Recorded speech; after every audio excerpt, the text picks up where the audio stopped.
Pace bene, di belakang saya ada gereja. Namanya Gereja Arkebasilika Santo Johannes Lateran. Oke, Johannes yang mana?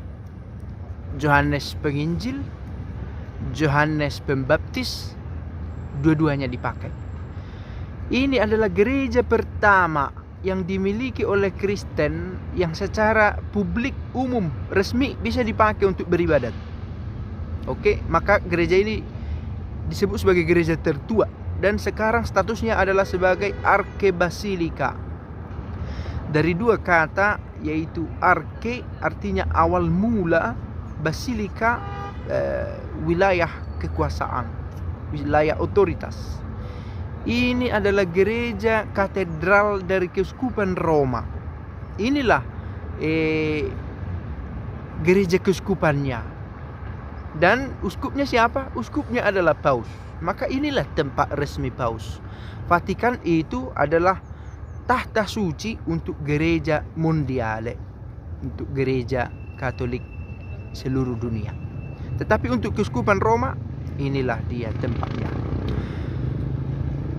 Ada beberapa tempat istimewa, banyak lalat. Ada beberapa spot penting istimewa tentang tempat ini. Pertama, gereja. Tentang video gereja ini bisa search lebih banyak nanti. Lalu di depan gereja ini ada satu patung yang khas, patung Santo Fransiskus Assisi. Ketika dia mau meminta kepada Paus supaya Paus mengesahkan ordo yang didirikan. Oke. Kebetulan ada lewat pula Fransiskan Minori di belakang. Nah, itu yang berkesan juga terutama sebagai kepada para Fransiskan. Persis di hadapan saya ini. Patung besar dari Santo Fransiskus dengan 2-3 orang pengikutnya datang berjalan kaki menjumpai Paus. Gereja ini didirikan tahun 324, sudah lama. Ketika itu Kaisar Roma adalah Kaisar Konstantinus. Ibunya adalah Santa Helena. Ibunya ini penting nanti kita bahas juga. Terkait tentang satu titik yang menjadi penting juga di sebelah sana. Skala Santa.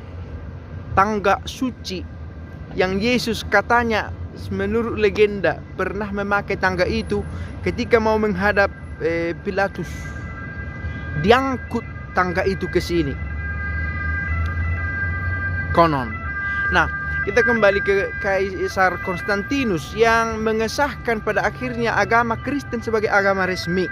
Tidak lagi Kristen itu harus beribadah di bawah tanah di katakombe-katakombe yang baru saja kami kunjungi tadi, katakombe itu. Pengalaman menarik karena kalau pernah kita dengar bahwa kode di katakombe itu sering dipakai gambar ikan, ichthus, Yesus Kristus anak Allah, sebagai kode ikan, karena dilarang beribadat orang Kristen itu. Tetapi pada akhirnya tahun 321 atau 22 muncullah Edicto Milan, satu pernyataan resmi dari Kekaisaran Roma bahwa Kristen itu bukan agama kanibal, bukan agama terlarang, bisa diikuti dan resmi sebagai agama di Kekaisaran Romawi. Maka dihadiahkanlah gereja ini yang kemudian dalam perjalanan waktu didedikasikan kepada Kristus Penyelamat. Artinya gelar yang dipakai untuk gereja ini adalah Kristus Penyelamat, Kristus Salvatore.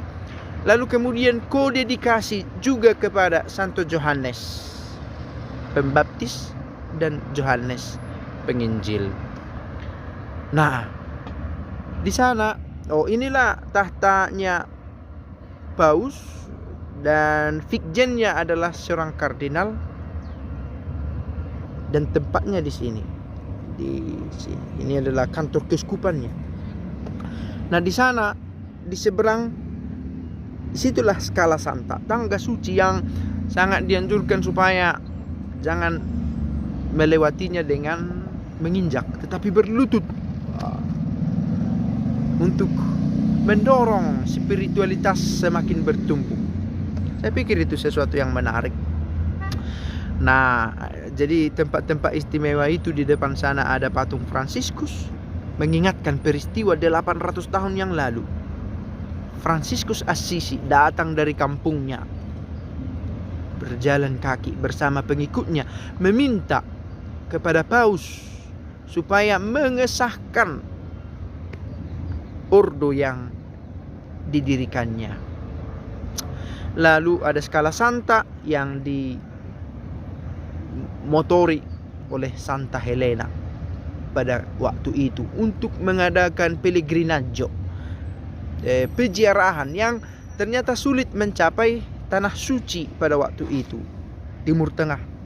Maka dengan menunggangi kekuasaan dari kekaisaran, tangga suci itu diangkut ke sini. Memang apakah bisa diragukan kebenarannya? Bisa. Tetapi begitulah keyakinan yang dibangun, dan bukan hanya ini, tangga suci.